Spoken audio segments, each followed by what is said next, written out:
Hi, everyone. My name is David Postalski. I am a intellectual property and patent attorney with a small firm called Gearhart Law in Summit, New Jersey. Um, that's just a small portion of my life. The biggest portion of my life that I take the most pride in is education and empowerment. I'm a professor at various universities, and I also am the creator of this series, the Entrepreneurial Strategy Series. I myself, I consider myself an entrepreneur, which is kind of why I decided to create this series. I didn't think there was enough education and empowerment for entrepreneurs years ago, especially free education. And so we put on this series once a month, 12 p.m. Eastern, the last Thursday of the month. Sometimes there are exceptions. And we always feature people that can talk about the entrepreneurial journey. So from concept to exit and everything in between. It is also, we are recording it, and so it does live on the Entrepreneurial Strategy Series YouTube site, and so you can kind of watch it. You can watch past episodes at your leisure, and it's also a podcast. And so we are recording, and it is available in 22 different outlets. For all of you that are first-time attendees, if you have a particular topic that you want to see that we address, if you look back at our previous topics and you see something that you want to talk about or whatever, have ideas for speakers, reach out to me and we can talk about it. If you think you want to be a speaker on the Entrepreneurial Strategy Series, on what we call the ESS series, then reach out to me as well, and I'm happy to chat. I'm super, super excited about today's topic. I don't know why it's taken 4 years to have this topic. It's something that I as a IP attorney probably deal with a lot because, as you know, entrepreneurs are sometimes confiding in us first before anything. Like at that concept stage, they haven't even told their wife, they haven't told their boyfriend, they haven't told their girlfriend, and they're coming to us and they're usually sharing with us the struggles that they are going through as entrepreneurs. Lonely, no money, have a thousand things to do and no help, can't hire anyone, stress, marketing, fundraising. There's a lot going out. There's a lot going on out there. And so that so I don't so I'm sorry that it's taken 4 years to do this. But it's super excited to bring you the speakers we have today. I will introduce them, and they will introduce themselves. Um, I would you want to give a shout out to Harvard University on something because that's kind of where I met one of the speakers. We were both speaking about this topic last year through the Lehman Entrepreneurial Program. And that was kind of that was really the straw that broke the camel's back. I said, we definitely have to, kind of recreate the actual presentation that we did at Harvard, which was again for entrepreneurs and on this exact topic. And so that's kind of what we're doing here today. And so it's a little bit of a little mini reunion for all of us. We're excited to bring it to a wider audience. And we really hope that you enjoy. We encourage questions, and so please chat them. Likely will have some time at the end to go live if you want to ask them, but if we see them, as they're coming in, we will definitely answer them as they go. So without further ado, I want to introduce our first speaker, Dr. Calisha Brooks. She was on the panel with me at Harvard, and I'm super excited that she's here. Calisha, or Dr. Brooks, I can call her Calisha. I don't know about the rest of you yet, but Calisha, put yourself off mute. Tell us who you are, you know, how you got Yeah, here, what you're working on, and a little bit about yourself. absolutely. Can you all see me? I feel like I'm in the Matrix. We can see you. Yeah, we can see you. Okay. I don't know why it's kind of blurry on my It is a end, but little blurry. It is a little blurry for I sure. don't know Not if it too is. bad, but it Okay. could be maybe the internet. That's all. Okay. Um, Well, hello, beautiful people. I am Calisha Brooks, Dr. Calisha Brooks. So excited to be here. David, thank you so much for the invite. We had such an amazing, connected, synergetic talk when we were at Harvard. So we were like, okay, we definitely have to continue to work together because it was just such a beautiful experience and how we just was, vibing, bouncing off each other. So we absolutely love that. But a little bit about me and what I do. First and foremost, I'm a human being. I'm a lover of people. I've always put that out there. I just love, love, love people. I'm a lover of humanity. I tell people love is my religion. It informs everything that I do, all the work that I do, how I connect with my people. Even the people that I work with, I don't call them clients or patients. I'm like, you're my people. We're all people in this journey. Um, and so I have a PhD in psychology. I consider myself to be more of a holistic practitioner. I use a lot of not just uh, psychological theories, but a lot of mind body practices, a lot of spirituality informs my work. A lot of my research in the past was in race based stress and trauma, and that's kind of the platform that I've built a lot of my work on as a postdoc student at Vanderbilt University. I started to notice before it was trendy to talk about racial trauma. I was like, hey, there's something going on at the universities, in America that we really need to talk about. And so that started a lot of my work where I developed screeners for other clinicians to use when they work with individuals of color and, in different origins of sexuality. And so I built and developed that. From there, I just started to have a deep dive into healing. And so I worked with the George Floyd Foundation with his family, creating healing spaces and communities. I'm a social impact consultant for MTV Paramount, and of course, Harvard. I love the work that I do there with social impact entrepreneurs. I am a social impact entrepreneur myself. With a lot of the models that I've created around healing and have developed that into an app form. So I would love to connect with you all as that's being built out like a new tech founder. I'm excited about that. Yeah, so that's a little bit about me and who I am and the work that I do. Awesome. We'll get into more with Dr. Brooks for sure. And I'm going to introduce our second speaker. Jennifer, where are you? Jennifer Russell. I don't see you. Dr. Jennifer Russell. Dr. Russell was supposed to be on the panel with us at Harvard. Unfortunately, it didn't work out and we were crushed, but we're here now, and that's what matters. And we got her. And so we're excited for all of you to meet her. And please introduce yourself. Thank you, David. So I am speaking to you from sunny Canada. I live 2 hours from the border with Maine, and I grew up here, and I started my education in music, then went into science, became a family physician through the military. So they paid my way through my studies. And then after that, I ended up working in mental health and addictions for 6 years in a methadone clinic. Then I decided to get back into more family medicine practice and did some hospitalist work. And then I decided to jump ship from family medicine and work for the government in public health because I was really interested in upstream prevention. All the patients that I saw, I always felt like, there could have been more that could have been done to prevent whatever ailment they had. And so I spent 10 years in public health. And up until the pandemic, things were pretty good in that career space. But then when the pandemic hit, front and center, obviously public health was the voice and the face of our response here in New Brunswick. So New Brunswick is a province of not even 1 million people. There's about 800,000 people here, and we're spread out over a large territory. It's not a very densely populated place. So along the way, obviously, have learned a lot about mental health resilience. I do speak about resilience to groups. I have been mentored too. I have been a mentor. The H2A program at Harvard has a satellite program here at University of New Brunswick. So after 10 years of government and working in public health, I got to work even further upstream in academia now. So I'm the executive director at the Institute of Population Health here at the University of New Brunswick in Fredericton, New Brunswick. I have 2 kids, who are also students here at the University of New Brunswick.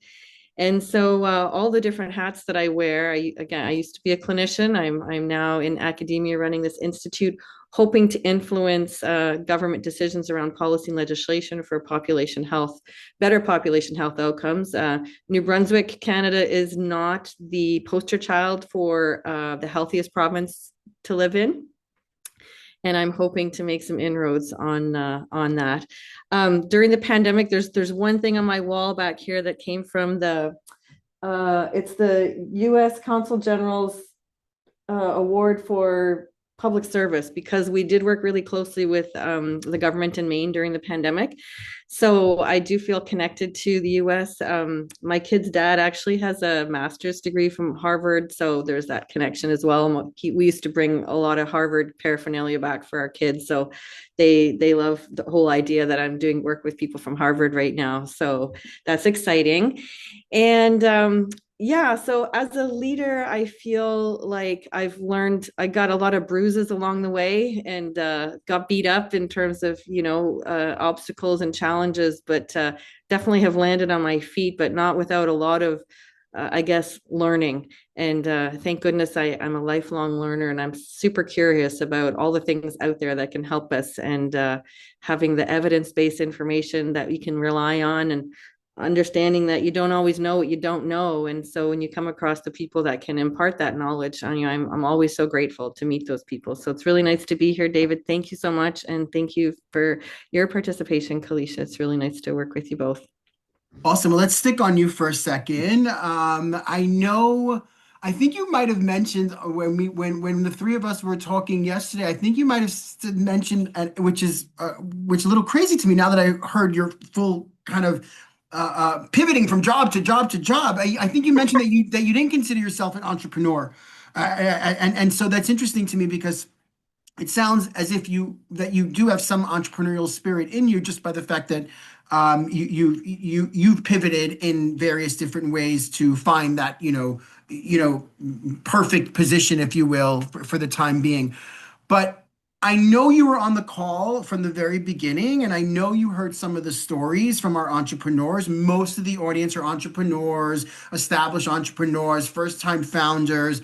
You heard, at least, 6 or 7 people talk about stress and what to do if they can clone themselves 100%, times 5 type of thing.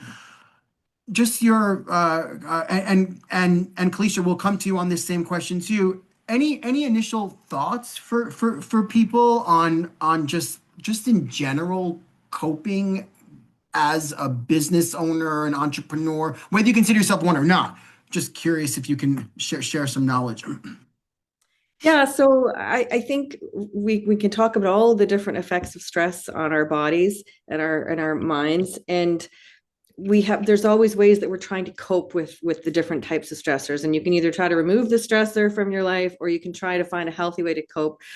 I have obviously been caught in the trap of having things that I couldn't remove from my life, and may or may not have chosen healthy or unhealthy ways to cope. So knowing that, again, those are some of the options. You either remove the stress or try to find a healthy coping mechanism. And if you aren't aware of what the healthy coping mechanisms are that you can replace with the unhealthy ones, then there's where the learning happens. And it helps to have a mentor or a life coach or a counselor, and just listening to the conversations with people with stress and trying to connect in that isolation and feeling like you're solo and going it alone and pushing this big rock up this steep hill.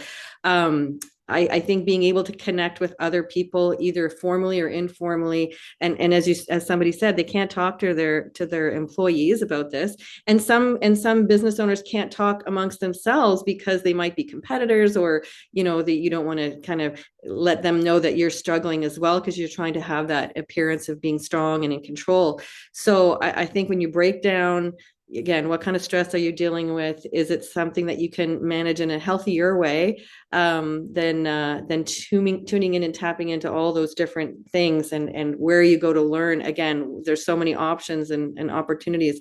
I love all the stuff coming out of Harvard on mind body medicine. I love the stuff on coping with stress from Harvard. Like, there's a blog article, How to Handle Stress at Work. I mean, just the research alone, and I've read some of the stuff that Calisha's been involved in, and it again, it's all supported by science. And so it's not like a magical black box. That there is evidence, there is research, there's science to back up the stuff from a mind-body medicine perspective. And so, and some of the books that I've read that kind of highlight some of this stuff as well. One of the books is called When the Body Says No by Gabor Mate. Another one is called The Body Keeps Score from Bessel van der Kolk.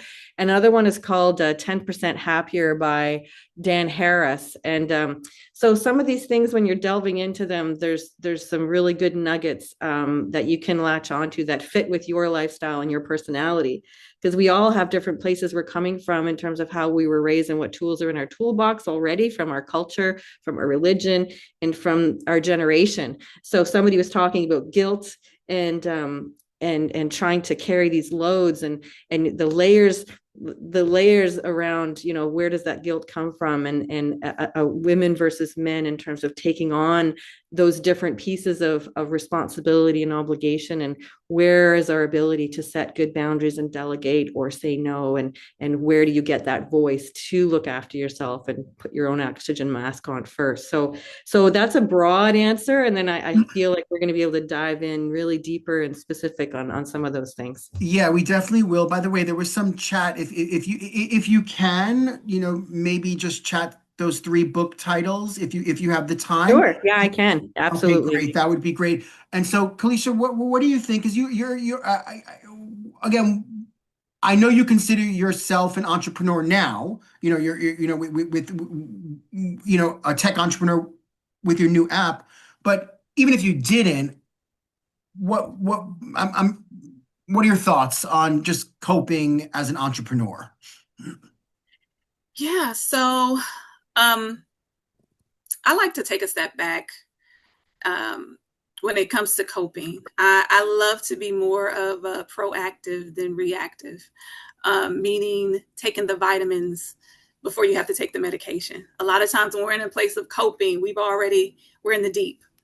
Right. And so even those of us that are already in businesses and practices and things we believe that will generate income, or things that we believe brings us a sense of passion, I always encourage people to check in with themselves to see first. I think we talked about this, David. We don't always believe in balance, nor am I an advocate of the grind culture. I believe in alignment, because I believe that when you are aligned with the things you've been called and created to do, then things kind of flow. Even your challenges, I believe Jennifer said it, like, I can learn from this. I can grow from this. I can expand in this place. So when you come to a place of alignment, meaning first you have to check in with you. Is this something that brings me passion that I'm doing? Is this something that authentically aligns with my values, the vision that I have for myself and my life? Because if not, the world is very noisy. It's busy. There's so many, my light's going to keep going off. There's so many talking heads. Hold on, good people. Okay. There's so many talking heads that's telling you this is how you make money. This is the next new thing, especially with all the AI. I think we mentioned social media before, so there's always a pull at what you should be doing, how you should be doing it. Even as a social impact entrepreneur, and all of us that are in this space, there's always a way that someone else is telling you how to do you. And I believe that in of itself causes a lot of stress, a lot of anxiety, a lot of depression. The percentage of those that are entrepreneurs that endorse depression is like in the 70 and 80% space. Is this a quality of life that I'm living? So first and foremost is getting aligned with what your values are, right? Don't just do stuff to make money. All money is not good money.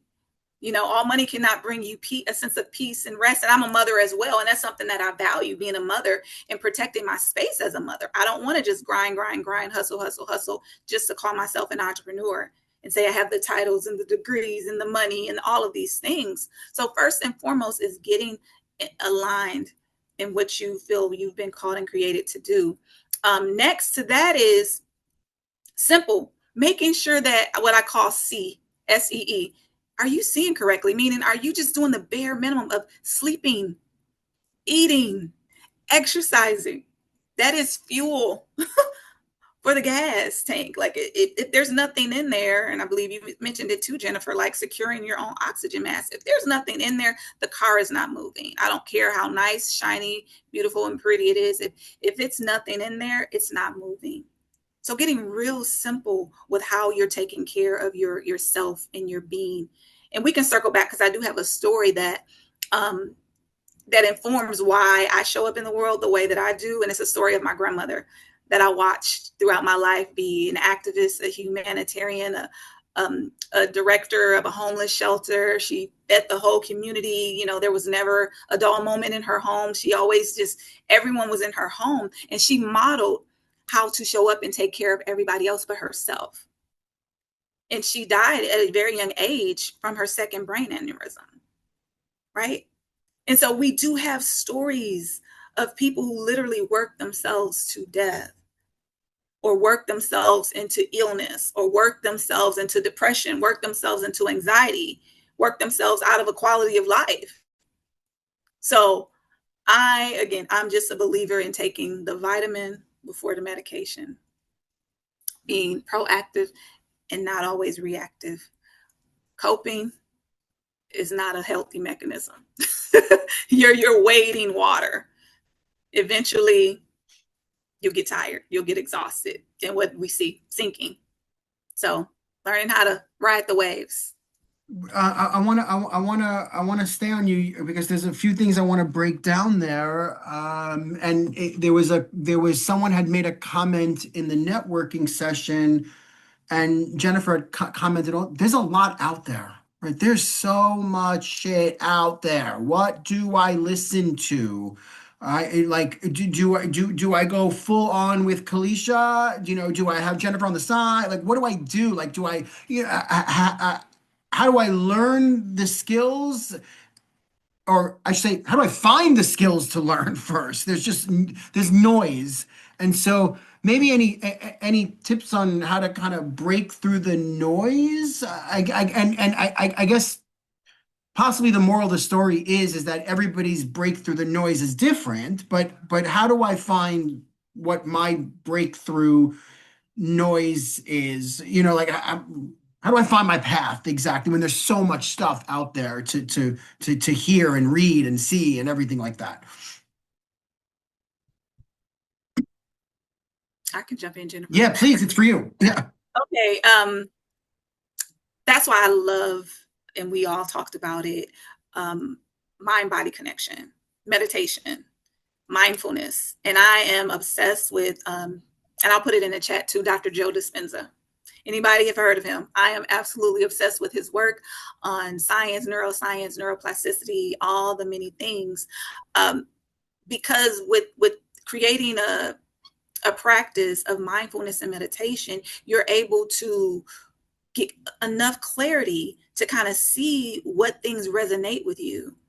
You know, because you could be scrolling through YouTube, you could scroll through all of all the noise and things, you know, again, you go from laughing to crying to joking to getting serious to being angry, all of these emotions, it desensitizes us. It like starts to burn our neurons, you know, it starts to burn us.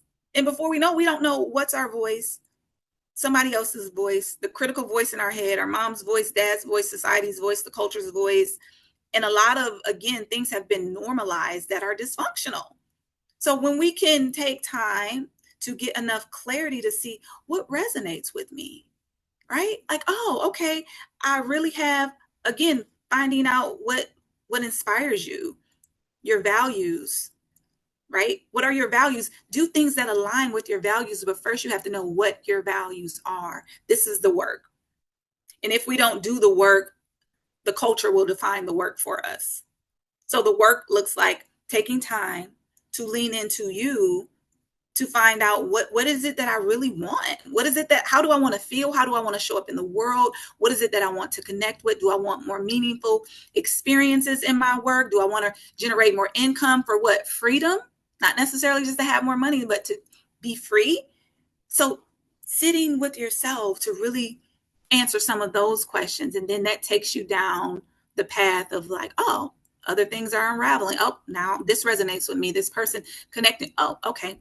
I found a path that that feels good. And then when we need to pivot, we have the clarity to pivot. Yeah, right on, right on. Jennifer, did you want to comment on that? I think if you could, it would be great. Yeah. So as Calisha said, sometimes you need a jumping off point. Where do you start? And there are many different places to start. You can pick one. I love the life wheel idea, where you sort of look at your life in this pie chart, and on a scale of 1 to 10, you rate it. And then that kind of gives you literally a picture of where it is you can start. So if parts of your life are a 10 out of 10, don't need to touch those. Part of your life is a 5 out of 10 or a 2 out of 10. Oh, maybe start at one of those areas in terms of trying to look at where you want to start and what the potential solutions are to address whatever it is in those parts of your life. And because I think when everything is balled together, all you know is, well, I don't feel good, or I don't like the situation. Well, which parts of it can you unpack to say, well, this is the part that I can work on, and I can actually address this part. And so that's when, if that time that you can give to looking at how you want to deconstruct the parts that you can work on. Because again, when it's all one big ball together and it's just awful, it's just yucky, then again, how do you tease out the pieces? Well, no, actually, these pieces are really good. These pieces are so, these pieces are really not good. So, and what do you have the time and energy, and what resources do you have access to? Because I think the issue with people who are entrepreneurs and people who are very driven, can you ask for help? Are you very stoic? Are you very stubborn? So can you ask for help? And number two, do you know where to go to ask for help? What are the resources available to you that are free? Which are the ones that are paid for by your whatever coverage you have? And if you're thinking at the individual level for yourself, then you might also be thinking at the organizational level for your employees. What kind of supports are you modeling in terms of, if you know that you need these types of supports, are those the same types of supports that you're able to set up from a policy perspective in your organization? So not just looking at the individual, but actually modeling that behavior by making sure that the supports that everybody needs are accessible.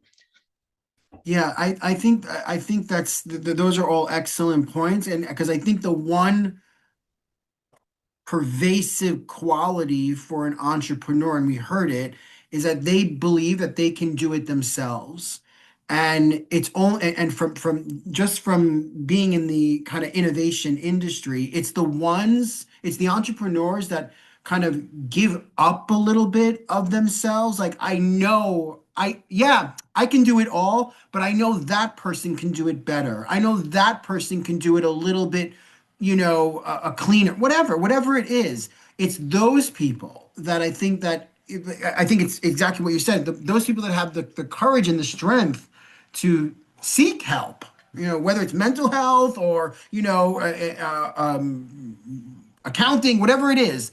Speaking to all the entrepreneurs that are listening to this, that's like step number one, right? Having that, brave confidence. I don't know what you call it, to ask for help, right? So on that topic, Calisha, do you think this is something that people can do on their own, or can they start? Can they like read one of the books that you all recommended?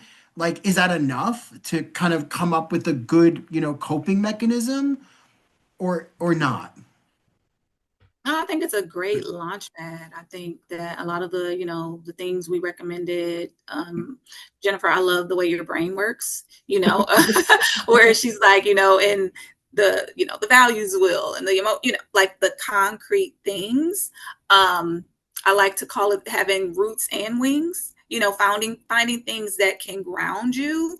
And that's my vibe. Like, I'm like, okay, how do we ground ourselves, find that water source to be able to grow, and then being able to, from that place, like, okay, now what are the actual tangible resources? How do I get this thing moving? What does this look like for me? And even with and I'll quickly touch on like a model I developed for healing. I think we can use it for entrepreneurship as well. And it's called FITCARE, FITCARE. And you made mention of one of the letters in there, Jennifer, is access to resources. So FITCARE is, you look at first the F, your family dynamics, your family history, because that informs a lot of who you are and how you navigate this world. I, your just intersects of identity. how the culture in the world looks at you now and how you experience it. And then T, looking at any forms of trauma history, because sometimes even as entrepreneurs, you said it again, Jennifer, what type of personality are you showing up as, right? Because again, all of our wounds, all of our challenges, it bleeds into everything that we do. So if we're not doing the work, getting the help, creating healing spaces, we're going to recreate whatever scenarios we had in family dynamics, in our business dynamics, in our partnerships, in our relationships with our kids, right? So FIT, understanding family, intersects of identity, and your trauma history. And then we go into the actual resources. C, what type of community is available? What culture are you in? What exists there for you? A, the access to the resources, right? What does that look like? Do you have access? Do you need advocacy there? And then R, which is my favorite part, is how do we now start to rewire and rewrite our stories and our narratives, and also our mental modalities, right? Because that's very important too. And then the E, just overall education. What type of education do we need in order to be successful? That's through the books, that's through the podcast, that's through the workshops, and the different conversations, mentors. How do I now get the education that I need? And that's the biggest investment that you can make into yourself. Love that. Jennifer, you want to add to that a little bit? You're off mute. Okay, yeah, I love the rewiring part that speaks to the agreed neuroplasticity of, when you build new habits and whatnot.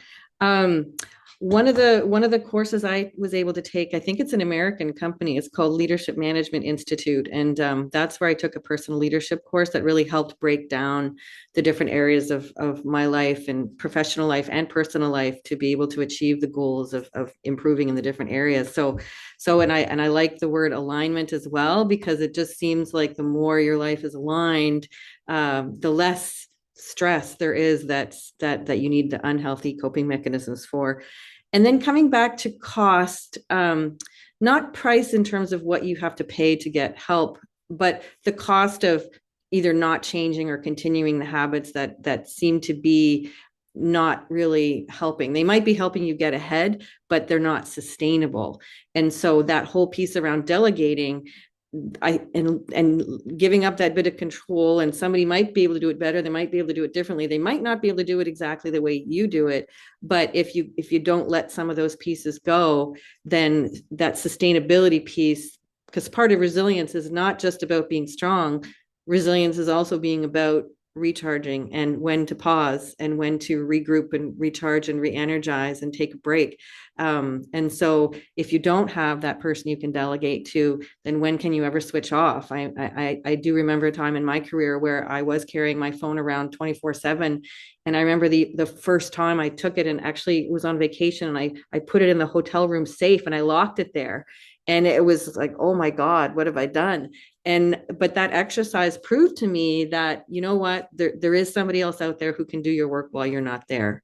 And if you don't let that go, how do you even build that those people who, like, if you get hit by a bus tomorrow, who's taking over for you? Can they fill in? And in the military, they teach redundancy. If I was sent on a tour, it would be, a 6-month tour, and then you have your decompression afterwards, you have your 3-week vacation in the middle, and then you're not allowed to go on tour for another 18 months.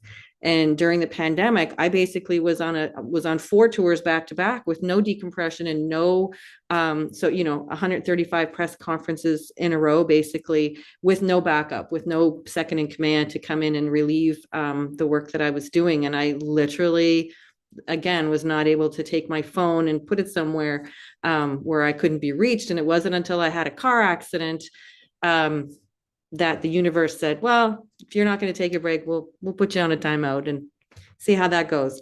And then the same thing when I went back to the same stressors after the car accident, and my body again said, no, you're on another timeout. You're diagnosed with colitis now. You're going to be on the couch on steroids for 5 months. And then I went back again, and my body again said, nope, you're still on a timeout. You have shingles now.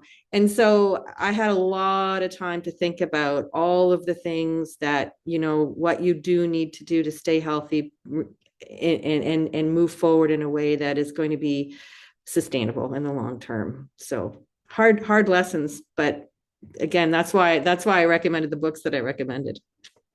Yeah, life definitely has a tendency to smack you in the face just when you think you know exactly how it's supposed to go, for sure. We've we danced around this a little bit, but maybe it's time to talk about like work-life balance, what that means. I personally, I say that, you know, my life is my work, work is my life, but I'm okay with that. Like, I feel like I've like come to terms with it. It's okay to like, you know, this is just me. It's okay for me to take vacation in Hawaii and, you know, still do some work. It works for me. It's my way of coping with everything that the two of you are talking about, but it may not be for everyone. So work-life balance. What are your thoughts on that? Again, yeah, I'm just curious what the two of you think. We can start with Kalisha. First, Jennifer, thank you so much for sharing and being that conduit of wisdom. I know you had to learn the hard way, but we are partakers of what you had to learn. So, and we honor that you have found your wisdom, you've slowed down, and you're listening to your body. So, thank you for sharing that. And David, we've had this conversation about balance, right? For sure. I too am not a fan of the word balance. I believe that it just creates impossible Yeah. uh, guidelines on what life should look like. And a lot of people try to hold very tightly to, I got to balance this, I got to balance that, I can't do. But we understand the principle behind it all. Like, yes, you shouldn't always take work home with you, or you shouldn't always, you should take your vacation days. You should take breaks as an entrepreneur. You can't always be on. You need to be off. And Jennifer, oh my gosh, you were reading me as well, talking about 2020. That's when I first started to feel my own sense of burnout. I'm like, because the intersex of my identity, like, being in mental health and an activist, it was like, oh my God, I was always on. I was like on panels with the Senate. And I'm like, why? I don't even like politics. I don't even like you all. Like, why am I here? What am I talking about? Right. So it was everything. And it was all gas, no brakes, because we got to show up. We're called for such a time as this. Right. And so I understand when it comes to like, no, this isn't what I've been called to do. So no, I'm not doing it. But to answer your question, David, again, I am a fan of aligned, and it sounds like what you describe for your life and what works for you aligns with your values in life. You're like, you know what, my life is work, my work is life. I can vacation and I can answer emails and I can take a break, and same. I love to have virtual and remote work because I can be in LA this week and New York and Boston the next, right? And in the midst of it, I'm taking breaks and doing this and doing that. For others that may need a little more routine and structure, that word balance may work a little bit better for them. But what I see it as is, again, is this aligning with how I want to live my life? And then the word boundaries. How am I now boundarying, right? How much I do this, because David, I'm pretty sure that your husband and child is like, okay, now we need you here, right? And so that conversation may have to get a little, okay, I'll Yeah. pick that up tomorrow. They're anxiously waiting for me to finish, just FYI. Exactly. So it's like, oh, David, I want to talk to you after this. You're like, oh, you know what? Now it's family time. That's a boundary. No. So it's also realizing what are boundaries for you that works for you, your lifestyle, and your family, and how you want to show up in the world. So when it comes to balancing, looking at again, how do I want to experience where I am right now?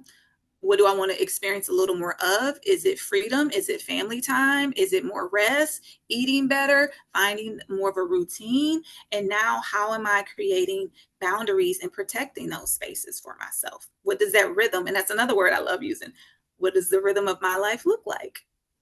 I love rhythm. I love, flow.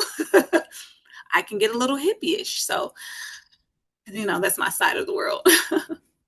Awesome. Jennifer, work-life balance. What does that mean to you?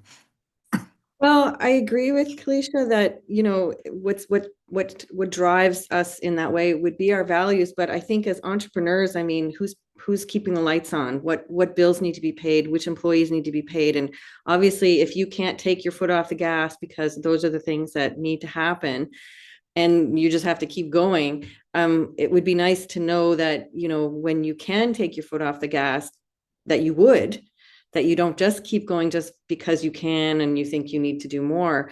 But the other thing about that is if your flow, if your energy is derived from adrenaline, and keeping your foot on the gas is kind of what keeps you, you only have one, it's either on or it's either off. And so even some of the things you might learn about how to deal with stress and how to cope. I remember taking a yoga class because some yoga is the thing to do. The evidence shows yoga is a good thing to do. And I actually am now a yoga teacher trainer.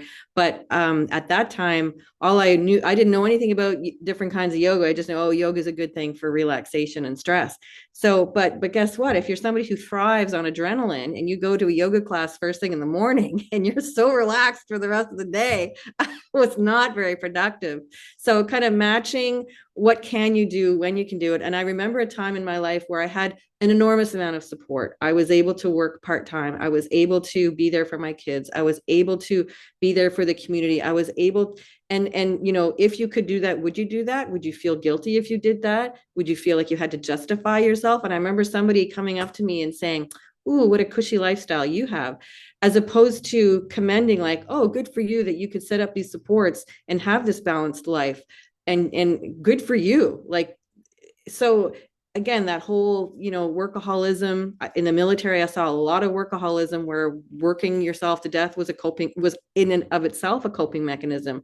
And so, yeah, teasing those things apart and just being aware that, yeah, there's different nuances and different strategies that can work for you, but it's not necessarily something that you can't experiment with.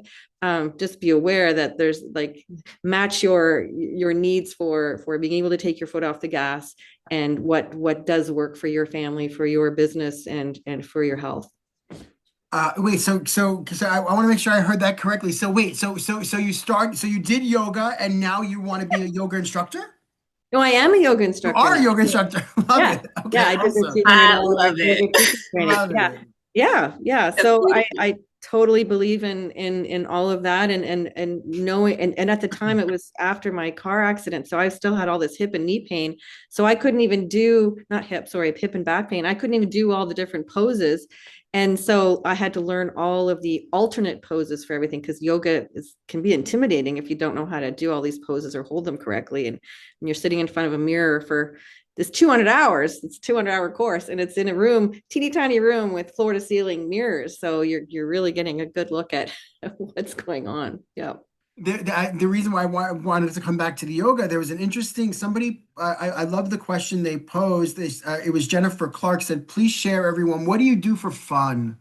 I love that. I mean, I think that's really important. So, other than yoga, anything that you do for fun, Jennifer? Oh, yeah. I'm in a book club. I love reading. I love hiking. I am a musician. So my first career before medicine was music. So I am a jazz singer, songwriter. I play with a big band that sounds like World War II, Glenn Miller style jazz. And I have 2 CDs on Spotify. I One love is it. called one The is layers, Jennifer. Oh my one is gosh. You just one is keep I love it. I love it. one is called Triple Step and one is called Double Kiss. And I used to get a lot of gigs for the swing dancing club here in Fredericton. Now I do fundraisers, and yeah, I raise money for second stage housing organization that provides housing for women and children who are victims of domestic violence. So yeah, that's what I do for fun. And I love to travel. I've been going to a lot of concerts, and yeah, I have some traveling friends, so I've been able to do that. And in fact, so that course that I took called from the Leadership Management Institute, where you track your personal goals and your professional goals. One of my personal goals was to take a vacation, because I couldn't make myself go on vacation. And I almost failed the course because I couldn't book a vacation. Wow. But that was 2018, and I did end up booking a vacation. So I ended up booking two. I went to Kripalu, which is 3 hours west of Boston. That's the place where I did my first yoga retreat. A lot of mindfulness, a lot of meditation. And then the second trip I booked was a mother-daughter trip to Greece. And yeah, but I couldn't do it. I had to be really pushed to do that. Wow. Calisha, what do you do for fun? I love that, Jennifer, and I am in alignment with that. I love jazz music. That is like my jazz. I will travel. I have really good friends that are professional musicians. That it's my study music when I was in college. It's my meditation music. Like all things jazz, I absolutely love. So I would love to get your CDs and just connect on that. Surely, like that, I love it. Jazz. And somebody asked me a while ago, it's like I'm in Cincinnati, Ohio currently. There's like, what is your favorite place to go to in Cincinnati, Ohio? And I said the airport because I love traveling. I do. I love traveling. That is my form of self-care. Being not from Cincinnati originally, my friends and family, my support systems, they're all over. So I just love taking time to go visit. In 2 weeks, I'll be in Italy. I'm excited about that. So traveling is my jazz. Being with my daughter, I have a 12-year-old tween, so that's fun. I'm having a lot of fun figuring her out. So yeah, so just being with good humans. I love good, meaningful, connected conversations. It does something to my heart. So when I travel, I don't like to just go as a tourist. I love engaging the culture. I love engaging the people, the language. Show me something I've never seen before. I want to meet people that just expand my heart. So love all of that. So yeah, traveling, connecting with good humans, eating good food, listening to good music. I echo all of that. I do have one more thing that I do for fun, and most people don't know this about me. I am a reality TV junkie. It doesn't even matter what it is, whether it's Real Housewives, drag queens, like people girl fighting. I don't give a shit. I just love reality TV. It's just enough to just get into it. And it's probably why I have a kind of drama. There's a lot of drama, and so it kind of reinforces that I just don't need that shit in my life, in my own personal life. I can just watch it, I don't need the drama. But yeah, but just so that you know, Jennifer sent, I think Dominique, who works with Jennifer, sent her music link. So we're all over that. Thank So you. thank you for Thank that. you. We'll switch gears a little bit. I mean, let's talk about mistakes that people make. I mean, we've also, yes, we've talked about a lot of what people should be doing, but is there anything more that you can add? Any kind of mistakes you've seen people, entrepreneurs, companies make that there's a few comments also in the thing like, I have no money, how do I hire people, blah, blah, blah. Like just in general, not that that's a mistake, but like just in general, things that you've seen that, people really probably should have done it differently. And maybe you can kind of share some stories there. What do you think, Jennifer? We'll start with you. Well, actually, one of my closest friends is an entrepreneur, and she's a mom, and they travel a lot for their work, and I guess this is somebody who's trying to do everything right. This is somebody who has all the check boxes, and it's still hard. It's still hard in terms of support for being a mom. It's still hard for support to get time for her to do stuff for herself, for her health. So I guess the reality is, yeah, we can know all the stuff and learn all the things and get all the check boxes and still have struggles. And so what happens when you have to get up again and again and again and maintain that confidence and maintain that, hope for the future that it is going to get better. And I think she she's one of my biggest fans, but I'm one of her biggest fans. And I remember one time I was going through a tough time. This was before the pandemic, and she watched me go through my divorce, and she brought me this mug one day, and it says, "Excuse my language. Are we allowed to use F-bombs in this platform?" So the mug is a giant mug, and it Yeah. says, strong Fuck as fuck. yeah. Yeah. Say it one more time. Say it one more time, Jennifer. Strong, the mug that she brought me, this giant mug, which I still use, is called Strong as Fuck. Love it. And so, this the social connections, like sometimes again, you've gone against the wall, you've done all the right things, and you just need someone to make you laugh or smile in your network. Like you got to have some friends that are on a really bad day. That like I don't have a Rolodex, those don't exist anymore. But I have about 3 or 4 friends that if I'm having a really bad day and I can't get in to see my counselor, or I'm driving somewhere and I just want to scream, it's almost like a little lifeline. You got to have those little lifelines when you've done all the right things. There's nothing else you can do. You took your mental health day that you could, you stayed in bed if you could, and you did all the other things. And sometimes you can't because you have kids you have to drive around and do stuff, or they're sick or you're sick. I remember one of the other things when I worked part-time, I chose to work part-time because my kids were always getting sick and then I was getting sick. And back then I was seeing patients as a civilian in the military. And if I didn't show up for work, that meant that those patients didn't get seen for 6 more weeks. And I hated canceling a day. So I would drag myself into work sick. And so when I started working part-time, it was really protect my health, but also protect my patients from having to wait 6 weeks for the next appointment if I had to take a day off. So yeah. Was that helpful? I don't even know if That I answered was, yes, that was great. Yeah, I echo what Kalisha said. I love the way your head thinks, so that's great for sure. Thank you, Kalisha. What do you think? Yeah. Entrepreneurship is hard. There's like no way to get around that. It's tough. It's challenging. It can feel very isolating and lonely. I have a really good friend as well, lives in Nashville, running a multi-million-dollar business, and her business keeps scaling, and she keeps getting more miserable. Right? As Biggie Small said, more money, more problems. Totally. More money, more problems. And so just figuring out, one of the things that I learned, I wish I would have learned sooner, was mentorship. And that's why I love being at Harvard, sitting on, the boards and the panels and the groups of just, you don't have to reinvent the wheel. If there's some wisdom that I have that I can lend you, or you can see my errors and you can learn from me, hey, let's do it.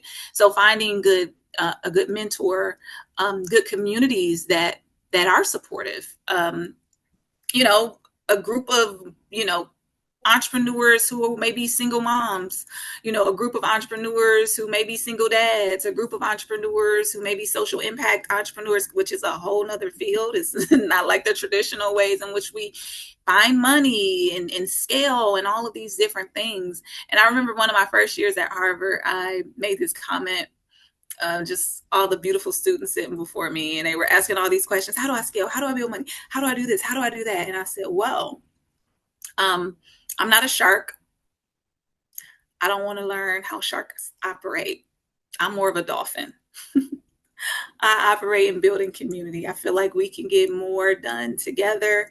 Again, finding things that light up your life, light up your soul. So the high percentage of entrepreneurs that do fail in the first year, we may be amongst those numbers, but even if I have to fail, I want to fail authentically, right? Let me feel authentically. Let me feel in my own vein, in my own rights. And it's something about that when you can say, you know what? Yeah, that sense of resilience, like I failed, but I failed doing it my way with my vision. I just need to figure out a little bit more and find the pieces that's going to put this thing together. I love that versus I'm just listening here, there, everywhere, and I'm failing everybody else's dreams except for my own. Because failure is a part of life, right? As pain is, but suffering is often optional. And so when it comes to this world of entrepreneurship, finding, you said it, Jennifer, good people, good community, good mentors, even if you can't find all those things, I found mentors in books, right? People didn't even know they were my mentors. And I'm like, I love you. You're my person and you don't know it. Finding mentors in books, just reaching out to people. I would create my own opportunities at times, even when I didn't think people wanted to talk to me or be around. I'm like, hey, I'm struggling here. It looks like you have some wisdom there. Can I lean into you? Also now, finding good podcasts, because we are in the information age. finding good podcasts, finding good YouTube videos, but the thing is, again, things that resonate with you, not what everybody's telling you you're supposed to do. Those are some things that I've learned has helped myself and other entrepreneurs along the way. I love that. Oh, excellent advice from both of you for sure. Does anybody want to ask a question of Calisha and Jennifer? If so, just raise your hand. No pressure, you don't have to, but if you want to ask them anything live, you can. I've been trying to, I think I caught most of the questions that were already in the chat. Amin, Lukil, you were the first to introduce yourself, and you might be the last to speak. Let's see. So put the camera down on your face so that we can see you. Yes, And again, the same issue. correct. And let's spotlight you. And So what's the thank you. question? So first of all, thank you very much for all of you for sharing, Kalisha, and again, it was great to see Jennifer that I know. I'm having a question because during now my PhD journey, I'm working on conceptualizing what does it mean an entrepreneur. Now the word entrepreneur become a buzzword. Okay, what I mean, and as an entrepreneur, I've been being through mental health. People still confuse entrepreneur with business, entrepreneurs with engineering, entrepreneurs with that.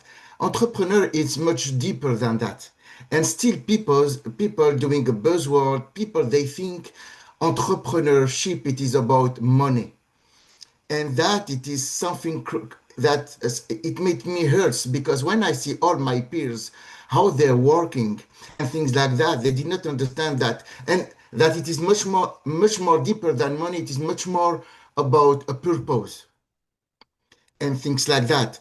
And when you see that entrepreneurs are struggling, you know what I mean? Each time when we talk about entrepreneurs, and what's make me crazy that always we talk about the unicorn. But these people, an entrepreneur, we can see it very properly when there is not an ecosystem. These people, if I remove this kind of unicorn to put the same person to tell them, okay, go to the another country, create your company, it will be different. And I will ask you the same question when I was in Academy of Management. People start, there is first a silence after I ask the question, and then they start to laugh. And they told me, oh, academic scholar, you know, renowned scholar, they said, oh, it's very difficult to define or what is an entrepreneur. So, so I'm going to ask to Jennifer and Kalisha,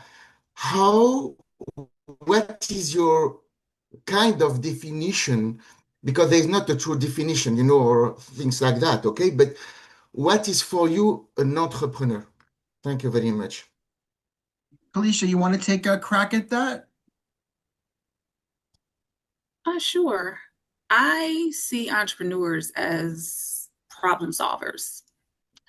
That's how I usually defined an entrepreneur of, you find a problem and you're solving it and you're able to But generate. that, yes, but you know, I was engineer background. For me, problem solver are Mhm. engineers. They are not entrepreneurs. You know what I mean again? And Well, they say, it's the oh, sense of you're not connected to a system or a government or yes, and yes, you're yes. right. So you're solving the problems independently outside of a system. Okay. And you're having to generate income outside of a system. You're having to find resources outside of a system because in a lot of places, especially as leaders, we're all solving problems. That's why we call entrepreneurs very brave, because a lot of times you're doing it on your own, right? Or a problem that the culture or society or the government does not want to solve. A lot of small businesses are the backbones of cities and states and in cultures and places. So that's why they often, find money to want to funnel to these places, because they do keep societies alive. So a lot of things were built off of entrepreneurship. You go back in history and time and you look at a lot of the things with ingenuity and creativity, it wasn't built in the systems, it was built outside of the systems.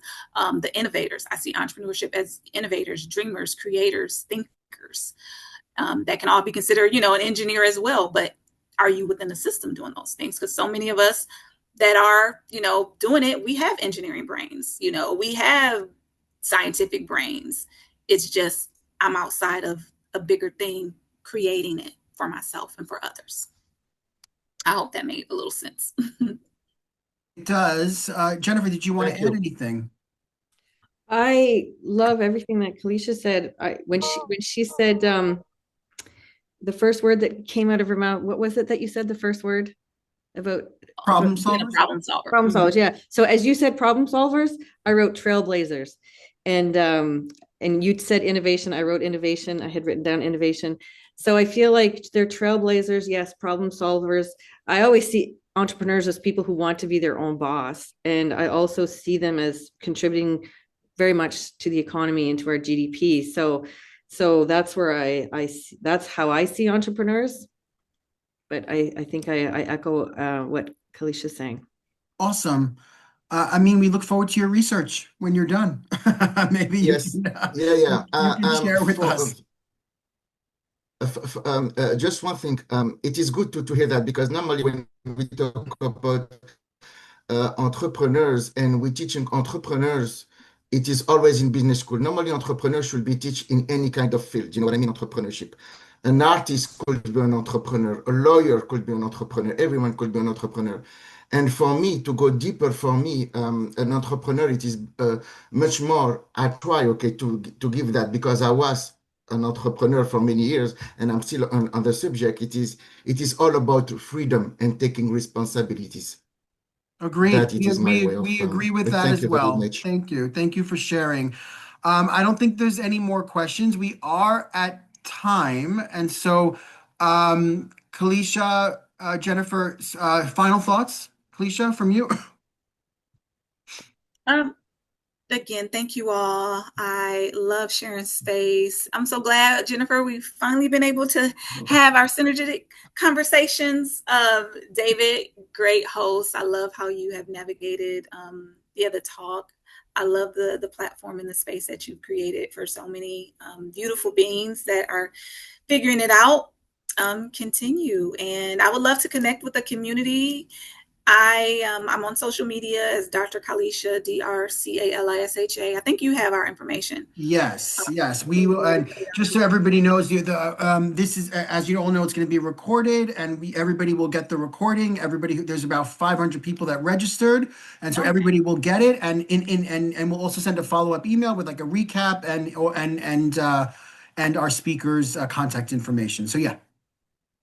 Yeah. So I, again, would just love to connect more with the community, especially as I'm rolling out some new things myself with the app. Would love some beta testing. So yeah, getting different communities involved. Awesome. Jennifer, final thoughts. I'm going to come back to what Calisha said at the very, very beginning, that we're human first and leaders second. So yeah, it was really, really nice to be a part of this discussion. And I hope that I get to meet you in person at some point, Calisha and David. So Sure. Well, I will be at Harvard in April again, so maybe we can recreate this a third time. That would be great. Everybody else, thank you so much for tuning in. The last Thursday of the month in November is Thanksgiving, and so we do not normally have we don't have an ESS on in November.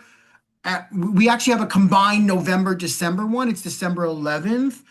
It is all about the life science journey. And so we have three companies that have just been killing it out there. So, how they've raised money, what their journey has been, what their struggles have been, investment, and they're all life sciences company. And so tune in for that. You'll see some marketing about that. We thank everybody. Have an awesome holiday season. Bye, y'all. Thank you so much. Take care. Bye bye.